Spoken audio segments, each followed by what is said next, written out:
Hello everyone and welcome to all of you on my YouTube channel. I am Vinita, your chemistry educator, and here I am providing you the best and easy content of chemistry regarding your exam preparation. So as you all know that in previous classes I have explained the complete addition and substitution reaction with suitable examples and complete mechanism. So in today's session we will talk about elimination reaction. So बिना कोई देर के शुरू करते हैं आज का हमारा interesting session, जिसमें हम बात करेंगे कि एलिमिनेशन रिएक्शन क्या होती है, कितने टाइप्स की होती है और इसकी कुछ जनरल इंटरेस्टिंग इंट्रोडक्शन के बारे में। सबसे पहली बात, what is elimination reaction? Elimination reaction क्या होती है? So it is the type of chemical reaction. Elimination reaction एक टाइप की केमिकल रिएक्शन है इन विच जिसमें रिमूवल ऑफ एन एटम और group of atom from molecule takes place. So students, elimination reaction is a type of chemical reaction. That means elimination reaction एक type की chemical reaction होती है जिसमें removal of an atom या group of atom from molecule takes place, जिसमें किसी molecule से कोई atom या फिर group of atom का removal हो जाता है। इस टाइप की reaction को हम एलिमिनेशन रिएक्शन कहते हैं। जैसे फॉर एग्जांपल यहां पर मैंने दो कार्बन लिए हैं, ठीक है। यहां पर हमारे पास एक कार्बन चेन है जिससे दो ग्रुप जुड़े हुए हैं एक्स एंड वाई। तो अब स्टूडेंट्स होगा क्या, जैसे ही हम इस मॉलिक्यूल को टेम्परेचर प्रोवाइड करवाएंगे, यहां से ये एक्स और वाई ग्रुप क्या हो जाएंगे, रिमूव हो जाएंगे। एक्स अपने बॉन्ड के दोनों इलेक्ट्रॉन इस कार्बन कार्बन बॉन्ड को दे देगा और यहां से वाई अपने बॉन्ड के इलेक्ट्रॉन लेकर बाहर निकल जाएगा। तो ओवरऑल क्या हो जाएगा, इन दोनों कार्बन के बीच में डबल बॉन्ड का फॉर्मेशन हो जाएगा और इस मॉलिक्यूल से X Y group of atom बाहर निकल जाएगा, रिमूव हो जाएगा। सो ऐसी केमिकल रिएक्शन जिसमें किसी मॉलिक्यूल से एटम या फिर ग्रुप ऑफ एटम का रिमूवल हो जाता है, ग्रुप ऑफ एटम एलिमिनेट हो जाता है, इस टाइप की केमिकल रिएक्शन को ही हम एलिमिनेशन रिएक्शन कहते हैं। ये तो था जनरल इसका इंट्रोडक्शन, ठीक है। अब देखो, जब हमने स्टार्टिंग मटेरियल लिया था तो स्टार्टिंग में कंपाउंड कैसा था, सैचुरेटेड। दैट मींस सैचुरेटेड का मतलब ऐसा कंपाउंड जिसमें सिर्फ सिंगल बॉन्ड प्रेजेंट हो, ठीक है। लेकिन जैसे ही एलिमिनेशन रिएक्शन हुई, यहां से ये एक्स और वाई जो ग्रुप ऑफ एटम है जब वो रिमूव हो गए, तब हमें क्या मिल गया, कार्बन कार्बन डबल बॉन्ड मिल गया। दैट मींस हमें कैसा कंपाउंड मिल गया, अनसैचुरेटेड कंपाउंड। अनसैचुरेटेड कंपाउंड ऐसे कंपाउंड को कहा जाता है जिसमें एटम्स के बीच में या तो डबल बॉन्ड या फिर ट्रिपल बॉन्ड प्रेजेंट होता है। सो स्टूडेंट्स, एलिमिनेशन रिएक्शन से कोई भी सैचुरेटेड कंपाउंड एक अनसैचुरेटेड कंपाउंड में कन्वर्ट हो जाता है। बिकॉज इस रिएक्शन को कंप्लीट करवाने के लिए हमें टेम्परेचर की या फिर हीट की जरूरत होती है, इसीलिए एलिमिनेशन रिएक्शन एक टाइप की एंडोथर्मिक रिएक्शन होती है। हमेशा ध्यान रखना कि जो एलिमिनेशन रिएक्शन होती है वो एंडोथर्मिक रिएक्शन होती है। स्टूडेंट्स, टेम्परेचर के बेस पे हम रिएक्शन को दो पार्ट्स में डिवाइड करते हैं, एक्सोथर्मिक एंड एंडोथर्मिक। एक्सोथर्मिक ऐसे केमिकल रिएक्शन को कहा जाता है जिसमें केमिकल रिएक्शन को कंप्लीट करवाने के दौरान वहां से एनर्जी या फिर हीट रिमूव होती है, ठीक है। उसे तो हम कहते हैं एक्सोथर्मिक। बट अगर किसी केमिकल रिएक्शन हीट एब्जॉर्ब हो रही है तो ऐसे रिएक्शन को एंडोथर्मिक रिएक्शन के नाम से जाना जाता है। बिकॉज एलिमिनेशन रिएक्शन में रिएक्शन प्रोसीड करवाने के लिए हमें टेम्परेचर या फिर हीट प्रोवाइड करवानी पड़ती है। इस रिएक्शन में टेम्परेचर या हीट एब्जॉर्ब की जाती है, इसीलिए एलिमिनेशन रिएक्शन एक टाइप की एंडोथर्मिक रिएक्शन होती है।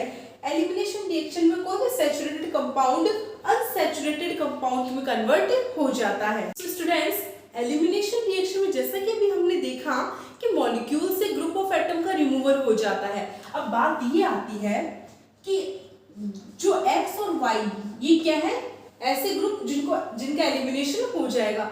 अब ये ग्रुप कौन से ग्रुप होने चाहिए, हमेशा ध्यान रखना, अगर किसी भी मॉलिक्यूल से कोई ग्रुप या फिर ग्रुप ऑफ एटम रिमूव हो रहा है, इसका मतलब वो क्या है, एक अच्छा लिविंग ग्रुप है।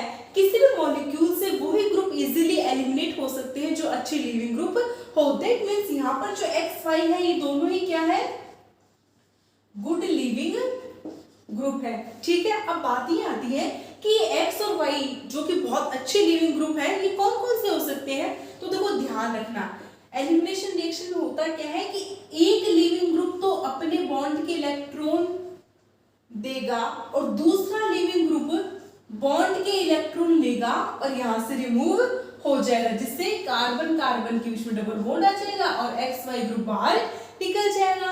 अब है तो दोनों ही अच्छे लिविंग ग्रुप, तभी रिएक्शन से निकलने वाला नहीं निकलते। अब बात आती है कि दोनों लिविंग ग्रुप कौन कौन से हो सकते हैं। तो ध्यान रखना कि कोई लिविंग ग्रुप अपना इलेक्ट्रॉन मॉलिक्यूल को देकर जा रहा है ना, इसका मतलब कि उसकी इलेक्ट्रोनेगेटिविटी क्या होनी चाहिए, उस लिविंग ग्रुप की बहुत ही कम होनी चाहिए, तभी वो अपने इलेक्ट्रॉन मॉलिक्यूल को देकर निकलेगा। ठीक है, तो ऐसे ग्रुप कौन से हो सकते हैं, तो ऐसा ग्रुप होता है एसिडिक हाइड्रोजन। दैट मीन्स कोई भी कंपाउंड या कोई भी मॉलिक्यूल एलिमिनेशन रिएक्शन शो करे, इसके लिए पहली कंडीशन है कि उस मॉलिक्यूल में कार्बन के पास कोई ऐसा एसिडिक हाइड्रोजन प्रेजेंट होना चाहिए।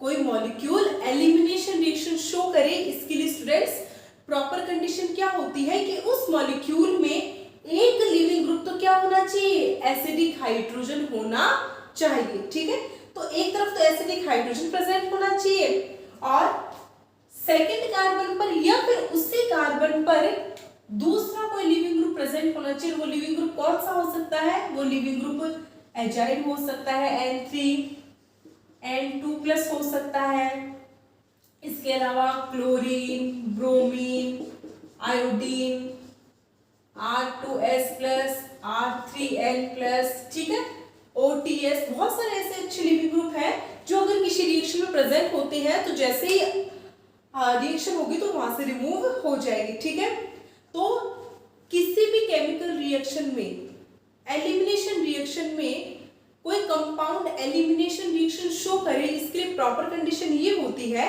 कि उस मॉलिक्यूल के पास दो अच्छे लिविंग ग्रुप प्रेजेंट होने चाहिए। उन दो अच्छे लिविंग ग्रुप में से एक ग्रुप तो कोई एसिडिक हाइड्रोजन होना चाहिए और दूसरा कोई गुड लिविंग ग्रुप होना चाहिए। तो अगर किसी मॉलिक्यूल के पास ऐसी कंडीशन प्रोवाइड है तो वो मॉलिक्यूल 100% एलिमिनेशन रिएक्शन शो करेगा। ठीक है, अब एसिडिक हाइड्रोजन किसे कहते हैं, तो ऐसे हाइड्रोजन को एसिडिक हाइड्रोजन कहा जाता है जिसके पास कोई इलेक्ट्रॉन विड्रॉइंग ग्रुप प्रेजेंट है या फिर कोई अच्छा लिविंग ग्रुप प्रेजेंट है। तो जब किसी हाइड्रोजन, जिस एटम से कोई हाइड्रोजन प्रेजेंट है, अगर उस एटम के पास वाले एटम के पास कोई इलेक्ट्रॉन विड्रॉइंग ग्रुप प्रेजेंट है या फिर कोई अच्छा लिविंग ग्रुप प्रेजेंट है, तो वो ग्रुप इस हाइड्रोजन को एसिडिक बना देता है। एसिडिक कैसे बनाएगा कि देखो, फॉर एग्जांपल यहां पर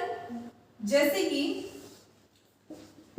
एग्जांपल लेते हैं कि हमारे पास दो कार्बन है। ठीक है, अब एलिमिनेशन रिएक्शन करवानी तो कंडीशन क्या है कि एक तो क्या होना चाहिए, एसिडिक हाइड्रोजन प्रेजेंट होना चाहिए और दूसरी तरफ क्या होना चाहिए, एक अच्छा लिविंग ग्रुप प्रेजेंट होना चाहिए। तो फॉर एग्जांपल यहां पर हम मान के चलते हैं कि N2+, ठीक है, N2+ यहां पर क्या है, एक लिविंग ग्रुप प्रेजेंट है। तो अगर किसी हाइड्रोजन के पास वाले एटम पर कोई अच्छा लिविंग ग्रुप प्रेजेंट है या फिर कोई भी इलेक्ट्रॉन विड्रॉइंग ग्रुप यानी कार्बोनिल ग्रुप प्रेजेंट है, तो वो क्या करते हैं, अब लिविंग ग्रुप का काम क्या होता है, रिएक्शन से बाहर निकलना, मॉलिक्यूल से रिमूव होना। अब रिमूव होगा तो ये बॉन्ड के इलेक्ट्रॉन लेकर रिमूव होगा ना, तो यहाँ पर इलेक्ट्रॉन की कमी हो जाएगी। और हम जानते हैं कि हाइड्रोजन ऐसा एटम है जो इजीली अपने इलेक्ट्रॉन डोनेट कर सकता है। तो ये जो लिविंग ग्रुप है ये इस हाइड्रोजन को यहाँ से अपने बॉन्ड के इलेक्ट्रॉन यहाँ पर देने को क्या कर रहे हैं, मजबूर कर रहे हैं इसको, ठीक है, फोर्स कर रहे हैं। तो इस अपने बॉन्ड के इलेक्ट्रॉन इस कार्बन को देने पड़ेंगे।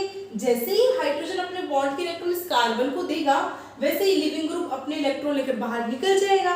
ठीक है, तो अगर किसी हाइड्रोजन के पास कोई अच्छा लिविंग ग्रुप प्रेजेंट है या फिर इलेक्ट्रॉन विड्रॉइंग ग्रुप प्रेजेंट है, तो ये ग्रुप्स हाइड्रोजन को मोर एसिडिक बना देते हैं, जिससे ये हाइड्रोजन इजीली अपने बॉन्ड के इलेक्ट्रॉन देकर यहाँ से लिविंग ग्रुप को रिमूव कर देता है। ठीक है, अब ये हाइड्रोजन इजीली अपने इलेक्ट्रॉन यहाँ पर दे दे, तो इसके लिए हमें क्या कंडीशन चाहिए? इसके लिए कंडीशन ये चाहिए स्टूडेंट्स, ध्यान रखना, किसी भी केमिकल रिएक्शन में से, किसी भी केमिकल रिएक्शन में मॉलिक्यूल से H+ या फिर हाइड्रोजन आयन को रिमूव करवाने के लिए हमें बेस की जरूरत होती है।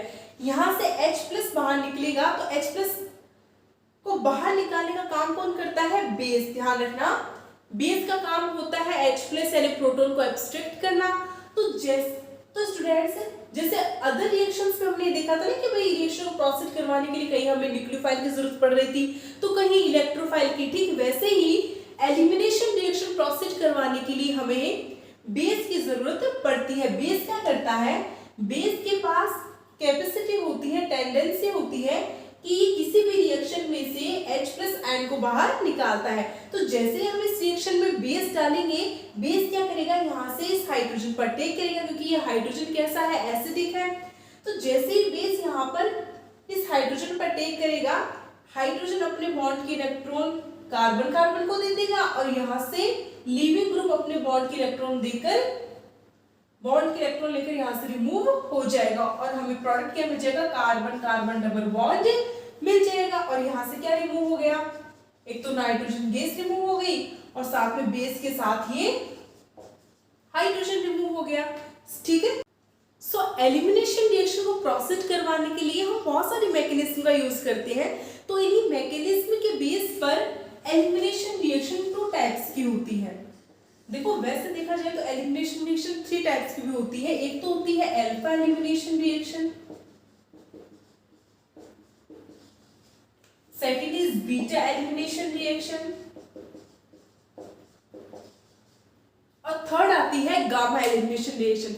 यहाँ पर हम गामा एलिमिनेशन रिएक्शन के ऊपर डिस्कशन नहीं करेंगे, क्योंकि वहां से क्वेश्चन बहुत ही रेयर चांस में आते हैं।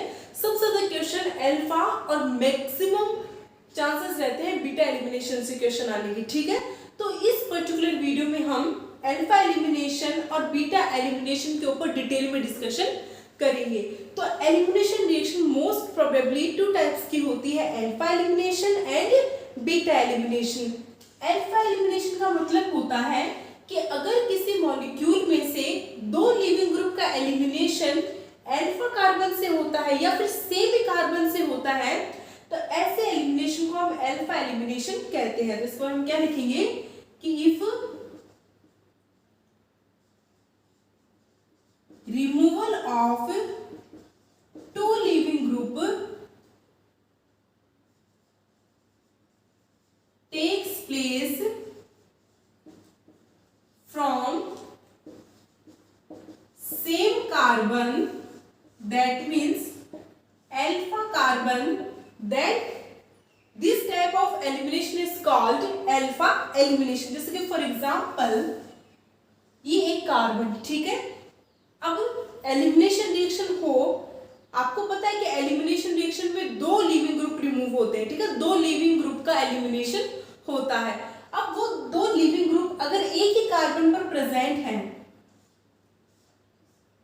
वो 2 लिविंग ग्रुप कौन कौन से हो सकते हैं? एक तो जैसे कि हमने देखे थे गुड लिविंग ग्रुप, उनमें से कोई हो सकता है। एक क्या होना चाहिए? Acidic hydrogen. तो एक तरफ तो आपके पास एसिडिक हाइड्रोजन है, ठीक है। अभी एसिडिक कब होगा? जब इस कार्बन के पास क्या हो? अच्छी लिविंग ग्रुप प्रेजेंट हो। एक तरफ आपके पास है क्लोरीन, और हम जानते हैं कि जो हैलोजन्स होते हैं ना, कि जैसे क्लोरीन, ब्रोमीन, आयोडीन, ये बहुत अच्छे लिविंग ग्रुप होते हैं। तो ये लिविंग ग्रुप के प्रेजेंस के कारण यहाँ पर प्रेजेंट हाइड्रोजन क्या हो गया? एसिडिक हो गया, ठीक है। तो अब देखो स्टूडेंट्स, ये है CHCl3, इसको बोलते हैं क्लोरोफॉर्म। ये किसका एग्जाम्पल है? क्लोरोफॉर्म का। अब देखो, बिकॉज एलिमिनेशन रिएक्शन है, हमें टेम्परेचर प्रोवाइड करवाना पड़ता है। तो जैसे हम यहाँ पर टेम्परेचर प्रोवाइड करवाएंगे, तो यहाँ पर एलिमिनेशन रिएक्शन प्रोसीड होगी, ठीक है। अब इस रिएक्शन को प्रोसीड करवाने के लिए यहाँ पर हम अटैकिंग रिएजेंट क्या काम में लेते हैं, तो एलिमिनेशन रिएक्शन में अटैकिंग रिएजेंट के रूप में हम बेस को काम में लेते हैं, वो भी स्ट्रॉन्ग बेस को।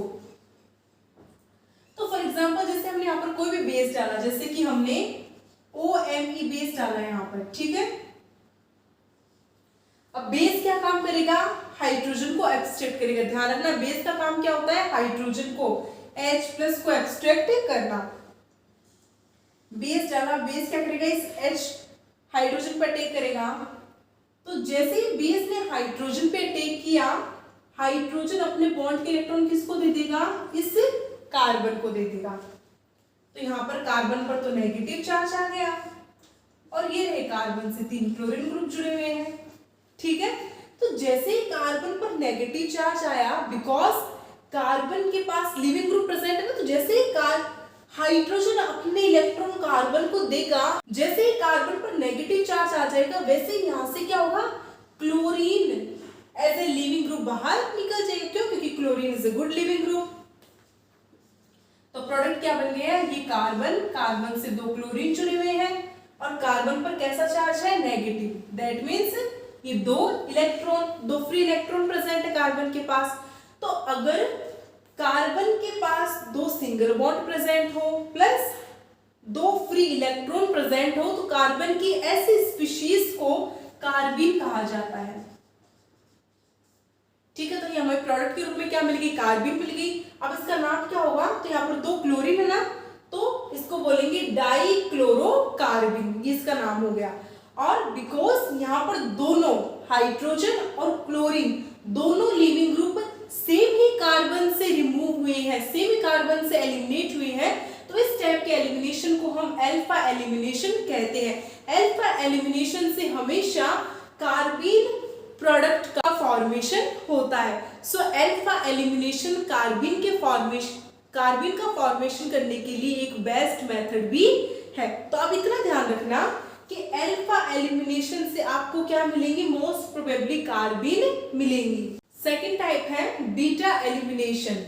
सो स्टूडेंट्स, बीटा एलिमिनेशन किसे कहते हैं, if 2 leaving group eliminate from adjacent carbon atom, then it is called beta elimination. That means अगर किसी एलिमिनेशन रिएक्शन में 2 लिविंग ग्रुप का एलिमिनेशन 2 एडजेसेंट कार्बन, एडजेसेंट मतलब नेबरिंग कार्बन यानी पड़ोसी कार्बन से हो रहा है, तो इस टाइप के एलिमिनेशन को हम बीटा एलिमिनेशन कहते हैं। इसका मतलब है कि यहाँ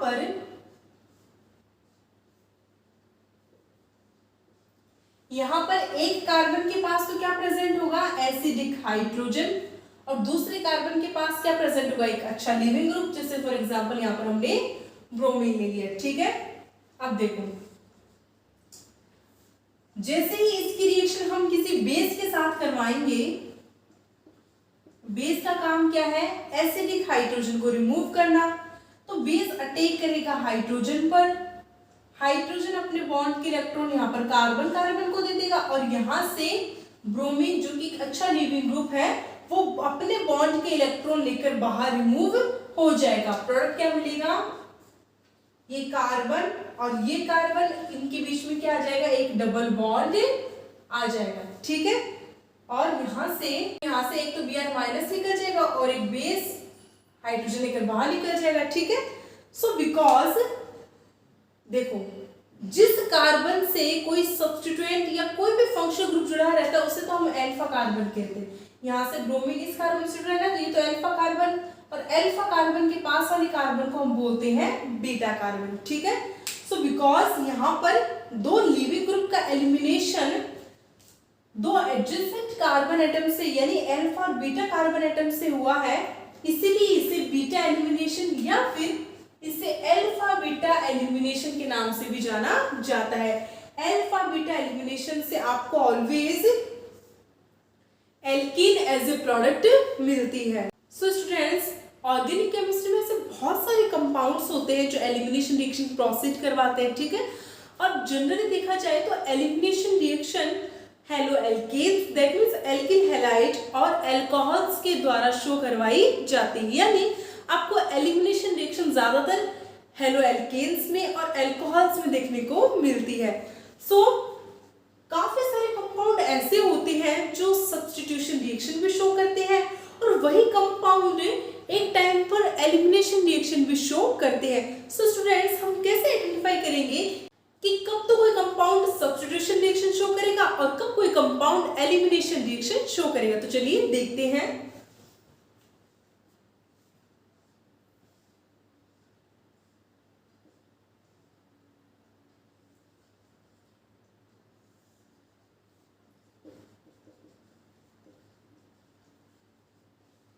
So students, I have an example. ये एग्जाम्पल है टर्सरी ब्यूटाइल ब्रोमाइड, बिकॉज यहाँ पर इस कार्बन से 3 मिथाइल ग्रुप जुड़े हुए हैं और ये टर्सरी कार्बन है, तो इसको बोलेंगे हम टर्सरी। टोटल कितने कार्बन है? 1 2 3 4 कार्बन। सो टर्सरी 4 कार्बन के लिए ब्यूटाइल और ब्रोमाइड, ठीक है। सो टर्सरी ब्यूटाइल ब्रोमाइड, अगर इस रिएक्टेंट की अगर हम रिएक्शन वाटर के साथ करवाते हैं तो ये रिएक्शन 2 स्टेप्स में कंप्लीट होती है। कैसे? बिकॉज ये टर्सरी कार्बन है ना, तो ये रिएक्शन, अब वाटर क्या है यहाँ पर? एक न्यूक्लियोफाइल। वाटर किसकी तरह काम कर रहा है यहाँ पर? एक्ट एज ए न्यूक्लियोफाइल, ठीक है। तो जब किसी टर्सरी हैलाइड की रिएक्शन हम न्यूक्लियोफाइल के साथ करवाएंगे तो आपको पता है कि अगर यहाँ पर एक लिविंग ग्रुप प्रेजेंट है, अच्छा, और कोई न्यूक्लियोफाइल यहाँ पर अटैक कर रहा है, तो ऑब्वियस सी बात है कि न्यूक्लियोफाइल इस अच्छे लिविंग ग्रुप को, इस ब्रोमीन को यहाँ से सब्स्टिट्यूट कर देगा, रिप्लेस कर देगा और हमें सब्स्टिट्यूशन रिएक्शन मिल जाएगी। सो टर्सरी हैलाइड हमेशा SN1 रिएक्शन के थ्रू सब्स्टिट्यूशन रिएक्शन देते हैं और SN1 रिएक्शन 2 स्टेप्स में कंप्लीट होती है। तो ये रिएक्शन 2 स्टेप्स में कंप्लीट होगी। पहले स्टेप में तो यहाँ से ब्रोमीन का रिमूवल हो जाएगा, तो हमें कार्बोकैटायन इंटरमीडिएट मिल जाएगा। सेकेंड स्टेप में ये वाटर यहां पर अटैक करेगा और यहां से H+ निकल जाएगा और OH ऐड हो जाएगा। ये तो प्रोडक्ट बना है सब्स्टिट्यूशन रिएक्शन के थ्रू। ये तो कौन सी रिएक्शन हुई है? सब्स्टिट्यूशन रिएक्शन, वो भी SN1 मैकेनिज्म के थ्रू, ठीक है। बट अगर इसी टर्सरी ब्यूटाइल ब्रोमाइड की रिएक्शन एक तरफ तो हमने वाटर के साथ करवाई तो हमें टर्सरी अल्कोहल मिला, अगर इसी टर्सरी ब्यूटाइल ब्रोमाइड की रिएक्शन अगर हम OH- के साथ करवाएं तो हमें क्या प्रोडक्ट मिलेगा? सो देखो स्टूडेंट्स, OH- क्या है? एक बेस है। वाटर एक न्यूक्लियोफाइल की तरह काम करता है, वहीं पर OH- एक बेस की तरह काम करता है, ठीक है। सो OH- क्या करेगा? वी नो दैट बेस का काम होता है H+ यानी प्रोटॉन को एब्स्ट्रैक्ट करना, ये हमेशा हाइड्रोजन पे अटैक करता है, ठीक है। अब OH- क्या कर रहा है?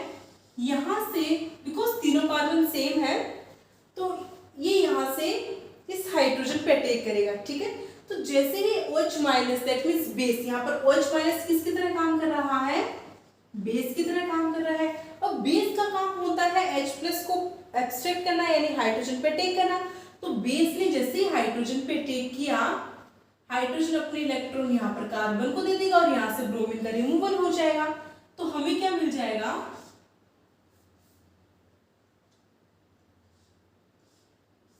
एल्कीन मिल जाएगी, ठीक है। प्रोडक्ट के रूप में हमें क्या मिल जाएगी? यहाँ पर एल्कीन का फॉर्मेशन हो जाएगा। तो स्टूडेंट्स, यहाँ पर कौन सी रिएक्शन हो रही है? यहाँ पर हो रही है एलिमिनेशन रिएक्शन, ठीक है।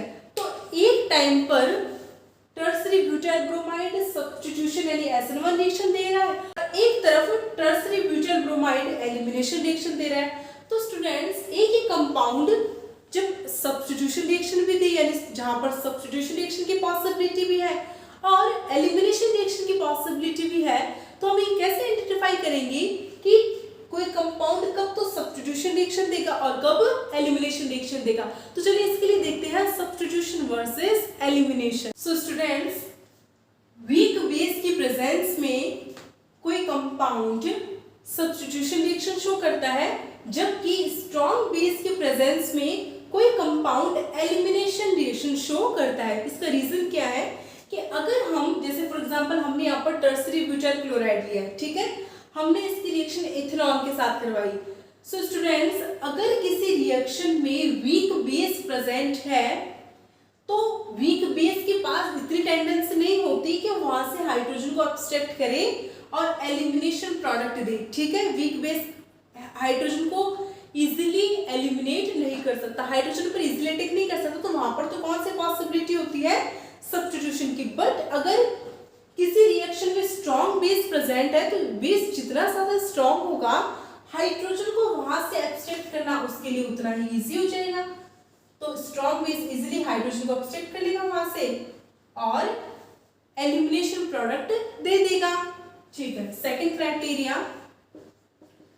अगर किसी रिएक्शन में स्मॉल न्यूक्लियोफाइल प्रेजेंट है, यानी न्यूक्लियोफाइल कैसा है, छोटा, स्मॉल न्यूक्लियोफाइल प्रेजेंट है, तो उस कंडीशन में हमें सब्स्टिट्यूशन प्रोडक्ट मिलेगा। जबकि अगर किसी रिएक्शन में लार्ज यानी हैवी न्यूक्लियोफाइल प्रेजेंट है तो उस कंडीशन में हमें एलिमिनेशन प्रोडक्ट मिलेगा। रीजन क्या है कि न्यूक्लियोफाइल जितना छोटा होगा, जैसे फॉर एग्जांपल यहाँ पर हमने एक कंपाउंड लिया है, ठीक है। सो स्टूडेंट्स, अगर इस कंपाउंड की रिएक्शन हम KOH के साथ करवाएं तो ये रिएक्शन SN2 मैकेनिज्म से होगी, ठीक है। तो OH क्या करेगा, यहाँ से ब्रोमीन रिप्लेस हो जाएगा, इसकी जगह OH आ जाएगा। बट अगर इसी कंपाउंड की रिएक्शन हम टर्सरी ब्यूटोक्साइड के साथ करवाएं तो स्टूडेंट्स यहाँ पर हमें सब्स्टिट्यूटेड प्रोडक्ट नहीं मिलेगा, बिकॉज KOH स्मॉल न्यूक्लियोफाइल है, ठीक है। KOH स्मॉल न्यूक्लियोफाइल है, तो न्यूक्लियोफाइल जितना छोटा होगा वो इजीली क्या करेगा, इजीली यहाँ से लिविंग ग्रुप को हटाकर रिप्लेस करके और सब्स्टिट्यूटेड प्रोडक्ट दे देगा। लेकिन अगर न्यूक्लियोफाइल का साइज बड़ा है तो बड़ा न्यूक्लियोफाइल इजीली किसी मॉलिक्यूल पे अटैक करके हमें सब्स्टिट्यूटेड प्रोडक्ट नहीं दे सकता, ठीक है। तो उस कंडीशन में हमें क्या मिलेगा, एलिमिनेशन प्रोडक्ट। जैसे कि फॉर एग्जांपल टर्सरी ब्यूटोक्साइड जो कि काफी लार्ज न्यूक्लियोफाइल है, तो इसके प्रेजेंस में होगा क्या कि ये यहाँ पर एक एज ए बेस की तरह काम करेगा और यहाँ से हाइड्रोजन को रिमूव करेगा और हमें एक एल्कीन प्रोडक्ट मिल जाएगा, elimination product. So student, simple सा ध्यान में रखना, स्मॉल न्यूक्लियोफाइल सब्स्टिट्यूशन रिएक्शन होगी, लार्ज न्यूक्लियोफाइल एलिमिनेशन रिएक्शन होगी। इसी के साथ थर्ड लास्ट प्रॉपर्टी आती है लो टेम्परेचर।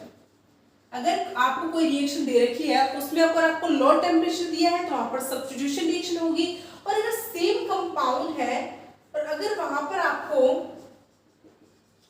हाई टेम्परेचर दिया गया है तो हाई टेम्परेचर की प्रेजेंस में कोई भी रिएक्टेंट एलिमिनेशन प्रोडक्ट देगा। सो स्टूडेंट्स, अब बात करें कि कब तो हम न्यूक्लियोफाइल को एज ए न्यूक्लियोफाइल ट्रीट करेंगे और कब हम उसे एज ए बेस ट्रीट करेंगे। सो इसी के लिए हम देखते हैं base versus nucleophile. So students,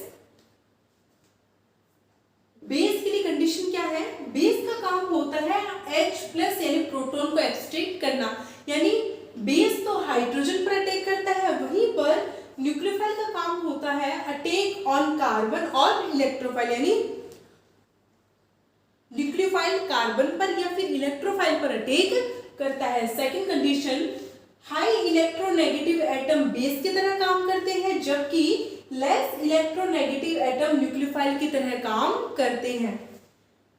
high charged particle base की तरह काम करते हैं, जबकि न्यूक्लियोफाइल चार्ज्ड पार्टिकल भी हो सकते हैं और फिर न्यूट्रल पार्टिकल भी हो सकते हैं।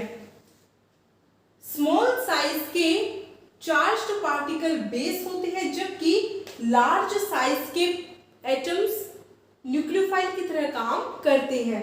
जैसे for example NH2-, OH-, O-, OMe-, NR2-, ये सारे क्या है, बेस, जबकि Cn-, RS-, आयोडीन-, Br-, ये सारे एज ए न्यूक्लियोफाइल वर्क करते हैं। सो स्टूडेंट्स, बेस और न्यूक्लियोफाइल का सबसे इंपॉर्टेंट डिफरेंस यही है कि बेस हाइड्रोजन पर अटैक करता है, जबकि न्यूक्लियोफाइल कार्बन या फिर इलेक्ट्रोफाइल पे अटैक करता है। ज्यादा इलेक्ट्रोनेगेटिव एटम बेस की तरह काम करते हैं, कम इलेक्ट्रोनेगेटिव एटम न्यूक्लियोफाइल की तरह काम करते हैं। स्मॉल साइज के एटम्स बेस की तरह काम करते हैं, लार्ज साइज के एटम न्यूक्लियोफाइल की तरह काम करते हैं। जितने भी negative charged high charged particles हैं वो बेस की तरह काम करते हैं, जबकि जिन पर कम चार्ज होता है या फिर जो न्यूट्रल स्पीशीज होती हैं वो न्यूक्लियोफाइल की तरह काम करती है, जैसे कि फॉर एग्जांपल वाटर। सो इस डिफरेंस के बेस पर आप इजीली फाइंड आउट कर सकते हैं कि कब तो कोई न्यूक्लियोफाइल बेस की तरह काम कर रहा है और कब वो एज ए न्यूक्लियोफाइल काम कर रहा है। और एक चीज, कोई एटम न्यूक्लियोफाइल की तरह काम करेगा या बेस की तरह काम करेगा, इसका पता आप pKa वैल्यू से भी निकाल सकते हैं। सो स्टूडेंट्स, अगर किसी भी एटम की pKa वैल्यू जितनी ज्यादा होगी वो उतना ही अच्छा बेस होगा, ठीक है, ध्यान रखना। pKa बेसिसिटी के डायरेक्टली प्रोपोर्शनल होता है। अगर किसी एटम की pKa वैल्यू, किसी ग्रुप की pKa वैल्यू, ठीक है, pKa वैल्यू ज्यादा होती है तो वो बेस की तरह काम करता है। सब्स्टिट्यूशन और एलिमिनेशन में सबसे बड़ा डिफरेंस यही होता है कि सब्स्टिट्यूशन रिएक्शन में तो न्यूक्लियोफाइल कार्बन पे अटैक करता है, जबकि एलिमिनेशन रिएक्शन में न्यूक्लियोफाइल हाइड्रोजन पे अटैक करता है। सो आई होप आपको इस समझ में आ गया होगा कि एलिमिनेशन रिएक्शन क्या होती है, कि एलिमिनेशन और सब्स्टिट्यूशन में क्या डिफरेंस होता है, बेस और न्यूक्लियोफाइल में क्या डिफरेंस होता है। सो इसी के साथ आज के लिए बस इतना ही। कल हम एक बहुत इंटरेस्टिंग टॉपिक के साथ फिर मिलेंगे। कल हम ये सीखेंगे कि अल्फा और बीटा एलिमिनेशन की कितने टाइप्स होते हैं, E1, E2, E1 सी भी मैकेनिज्म के ऊपर डिस्कशन करेंगे। आज के लिए बस इतना ही। तब तक के लिए thanks for watching my video. Thank you so much.